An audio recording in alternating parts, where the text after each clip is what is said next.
오늘은 노인 일자리 공고문을 처음 보시는 분들도 헷갈리지 않도록 공고문을 정확하게 읽는 방법을 차근차근 정리해 드리겠습니다. 올해는 지역마다 양식이 다르고 필수 정보가 파일 여러 개로 나뉘어 있는 경우가 많아서 어떤 부분을 먼저 보셔야 하는지 어려워하시는 분들이 많습니다. 그래서 오늘은 공고문을 읽을 때 어떤 순서로 보시면 가장 정확한지, 그리고 현재 기준으로 모집 중이거나 곧 마감되는 6개 지역의 공고까지 한 번에 정리해 드리겠습니다. 내 지역이 포함되어 있는지 영상 끝까지 확인해 보시면 좋겠습니다. 구독과 좋아요로 함께 해주세요. 노인 일자리 공고문은 글자가 많고 표가 많아서 처음 보면 복잡하게 느껴지실 수 있지만 구조만 이해하면 누구나 스스로 핵심을 확인하실 수 있습니다. 오늘 알려드리는 방식대로 보시면 앞으로 어떤 지역의 공고가 올라와도 1, 2분 안에 핵심 내용을 파악하실 수 있습니다. 공고문에서 가장 먼저 확인하셔야 하는 내용은 바로 신청 자격입니다. 공고문 첫 장에서 가장 중요한 문장이기도 하고 내가 참여할 수 있는지를 판단하는 기준이 모두 이곳에 적혀 있습니다. 신청 자격에는 나이 기준과 수급 기준, 그리고 예외 여부까지 3가지 핵심 정보가 함께 들어가 있습니다. 예를 들어 만 65세 이상 기초연금 수급자라고 되어 있으면 이건 거의 공익활동형에 해당한다고 보시면 되고, 반대로 만 60세 이상이라고만 적혀 있고 기초연금 이야기가 없다면 역량활용형이나 공동체형 또는 취업알선형까지 포함되어 있을 가능성이 높습니다. 이 한 줄만 정확히 읽어도 전체 사업 중 어느 유형을 먼저 살펴보면 되는지 80% 정도는 바로 구분됩니다. 지원 예외 조건도 함께 써 있는 경우도 있으니 같이 확인해 주시면 됩니다. 또한 공고문의 일부 유형은 만 60세 가능, 일부 유형은 만 65세 이상처럼 두 기준이 동시에 등장할 때가 있습니다. 이런 경우는 공익활동형은 만 65세 이상 기준, 역량활용형이나 공동체형은 만 60세 이상 기준을 적용하는 경우가 많습니다. 사업 유형이 한꺼번에 공고되는 구조라 나타나는 현상으로 숫자만 보고 나는 안 되겠구나 라고 섣불리 생각하지 마시고 내가 어느 유형에 해당하는지 한 번 더 차분히 확인해 보시면 도움이 됩니다. 두 번째로 보셔야 할 내용은 모집 분야 또는 사업 단명입니다. 여기에는 앞으로 실제로 어떤 일을 하게 되는지가 구체적으로 나와 있습니다. 환경정비, 공원관리, 경로당 지원, 스쿨존 보조, 급식 도우미 같은 업무명이 보이면 대부분 공익활동형이고 행정보조, 시설관리 지원, 보안관, 상담 지원, 실버 교육, 컴퓨터 관련 업무 같은 문구가 보이면 역량활용형일 가능성이 높습니다. 공고문마다 사업 단명 옆에 공익활동, 역량활용, 공동체 사업이라고 친절하게 표시되어 있으면 가장 좋지만 그렇지 않은 경우도 많기 때문에 업무 내용을 보고 직접 유형을 판단하는 기준을 익혀두시면 어떤 공고문이 와도 쉽게 읽으실 수 있습니다. 이 방식은 전국 어디에서나 통하는 가장 실전적인 방법입니다. 세 번째로 기억하시면 좋은 부분은 활동비입니다. 활동비는 지역마다 다르게 보일 수 있지만 실제 기준은 전국적으로 거의 동일하게 운영되고 있습니다. 공익활동형은 월 최대 29만 원 내외, 역량활용형은 월 최대 76만 원 내외입니다. 공동체형은 운영기관에 따라 조금씩 차이가 있지만 대체로 공익활동형보다는 높고 역량활용형보다는 낮은 경우가 많습니다. 그래서 활동비를 볼 때는 지역 간 비교를 하기보다 이 사업이 어떤 유형인지 확인하는 기준으로 본다는 느낌으로 보시면 훨씬 더 정확하고 편안하게 이해하실 수 있습니다. 네 번째로 반드시 확인하셔야 하는 부분은 접수 장소와 날짜입니다. 특히 동마다 모집 기간이 다른 지역들도 많습니다. 공고문을 자세히 보면 12월 2일은 A동, 12월 3일은 B동, 12월 4일은 본관 2층처럼 날짜별로 다르거나 장소도 다르게 안내되는 경우가 있습니다. 그러므로 접수 장소는 주소와 날짜를 묶어서 함께 확인하시는 것이 가장 안전합니다. 접수 기간 자체도 비교적 짧기 때문에 마감 날짜도 반드시 체크하시는 것이 좋습니다. 다섯 번째로는 서류 부분입니다. 기초연금 수급자분들은 기본 서류만 제출하시면 되지만 공무원 연금이나 사학연금처럼 징역연금을 받고 계신 어르신들은 소득금액 증명, 연금 지급 사실 확인서 등 추가로 준비해야 하는 서류가 많습니다. 이런 경우 공고문에서 징역연금 수급자 추가 서류라는 문구가 따로 표시되기도 합니다. 이걸 모르고 가셨다가 서류가 부족해 돌아오시는 경우가 많기 때문에 서류 부분은 내가 어떤 연금을 받고 있는가를 먼저 확인해 보시고 그에 맞게 준비해 가시는 것이 좋습니다. 여섯 번째로는 홈페이지 오류입니다. 간혹 시청이나 구청 홈페이지도 공고는 올라와 있지만 첨부 파일이 아예 열리지 않는 경우가 있습니다. 이런 오류는 어르신이 잘못한 것이 아니라 접속이 너무 많아서 혹은 홈페이지 자체 문제이기 때문에 하루나 이틀 뒤에 다시 시도해 보시면 정상적으로 열리는 경우가 많습니다.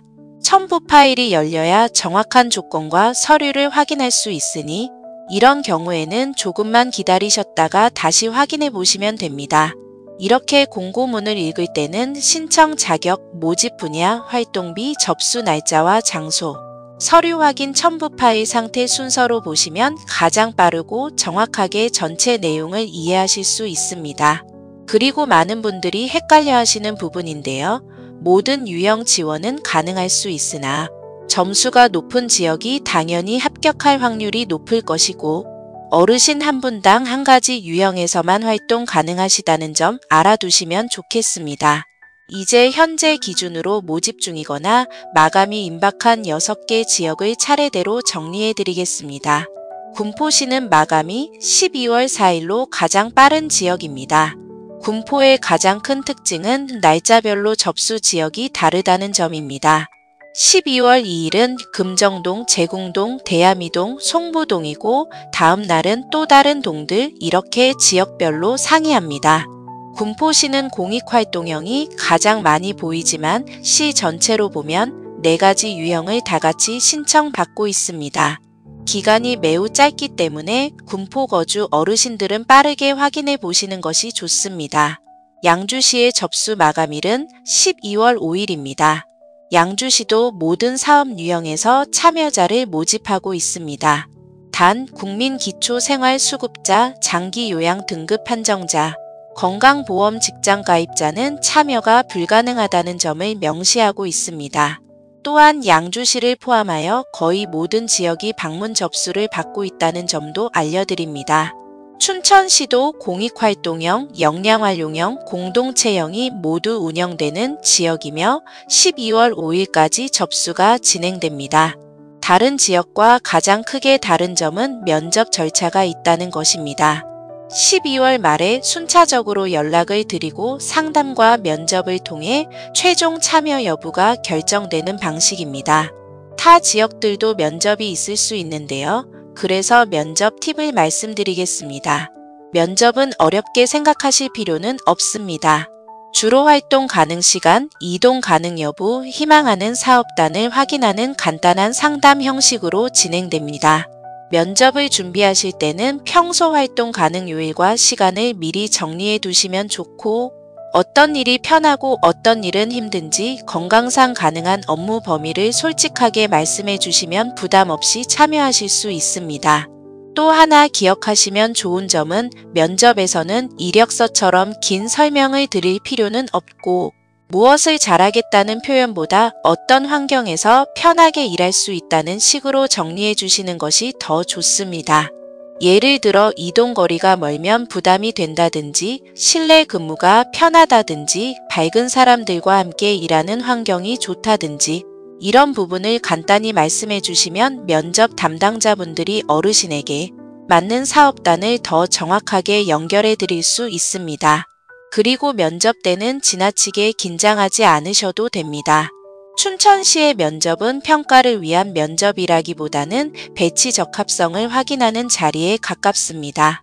정답이 있는 질문이 나오지 않고 대부분 생활 패턴과 이동거리, 활동 가능 시간 같은 실질적인 내용을 확인합니다. 평소 복용 중이신 약이 있거나 체력적으로 부담이 있는 업무가 있다면 솔직하게 말씀해 주시면 오히려 더 잘 맞는 자리를 안내받으실 수 있습니다. 마지막으로 면접 안내 전화를 받으실 때는 번호 저장이나 문자 확인을 미리 해두시면 좋습니다. 간혹 연락을 놓쳐서 대기자로 넘어가는 경우도 있기 때문에 12월 말에는 시청 또는 수행기관에서 오는 연락을 꼭 확인해 주시면 좋습니다. 원주시는 12월 5일까지 접수가 진행됩니다. 공고문이 정돈되어 있어 전체 구조를 파악하기 쉽지만 가장 주의하셔야 할 점은 신청 서류가 두 가지로 나뉜다는 것입니다. 기초연금 수급자분들은 기본 서류만 준비하시면 되지만 직역연금 수급자분들은 소득금액 증명서, 연금지급 사실확인서 등 여러 서류가 추가로 필요합니다. 서류가 부족하면 다시 방문하셔야 하기 때문에 본인의 연금 유형을 미리 확인하고 서류를 준비하시는 것이 좋습니다. 연수구도 12월 5일까지 접수가 진행됩니다. 연수구청 홈페이지 공고문만 보면 기초연금 수급자 중심으로 보이기 때문에 공익활동형만 운영하는 것처럼 느껴질 수 있습니다. 하지만 실제로 연수구는 공익활동형뿐 아니라 역량활용형과 공동체형도 모두 운영하고 있습니다. 특히 연수구 노인인력개발센터 홈페이지에는 사업단별 유형이 상세하게 나뉘어 있을 뿐 아니라 어떤 자격증이 실제로 인정되는지까지 정리되어 있습니다. 예를 들어 행정사, 유치원 정교사, 직업재활사, 전산회계, 일종 대형 면허 같은 자격증은 역량활용형이나 공동체형에서 우대되는 경우가 많습니다. 연수구는 이러한 유관 자격증 정보를 별도로 제공하고 있기 때문에 자격증이 있으신 어르신들은 센터 홈페이지를 함께 확인하시면 더 많은 유형에 지원하실 수 있습니다. 김포시는 접수 마감일이 12월 5일입니다. 현재 공고는 게시되어 있으나 첨부 파일이 열리지 않아 전체 내용을 확인하기 어렵습니다. 파일 용량이 0kb로 표시되거나 다운로드가 되지 않는 경우가 있어 김포 거주 어르신들은 내일이나 모레 다시 공고문이 열리는지 확인해 보시는 것이 좋습니다. 공고문이 열려야 정확한 서류와 자격 조건을 확인할 수 있습니다. 오늘은 공고문을 정확하게 읽는 방법과 현재 모집 중인 6개 지역을 함께 정리해 드렸습니다. 내용을 정리하다 보니 일자리 유형이 많지 않은데도 저도 참 헷갈리더라고요. 노인 일자리 유형별로 선별 기준으로 다시 정리해서 개별 영상도 준비해 보고자 합니다. 공고가 올라오는 지역과 일자리 유형 개별 영상들 기대해 주세요. 공고문은 처음 보면 복잡해 보여도 구조를 알고 보면 어렵지 않게 읽으실 수 있습니다. 앞으로도 어르신들께 꼭 필요한 정보들을 빠르고 정확하게 정리해 드리겠습니다. 영상이 도움이 되셨다면 구독과 좋아요 부탁드립니다. 늘 건강하시고 행복하세요.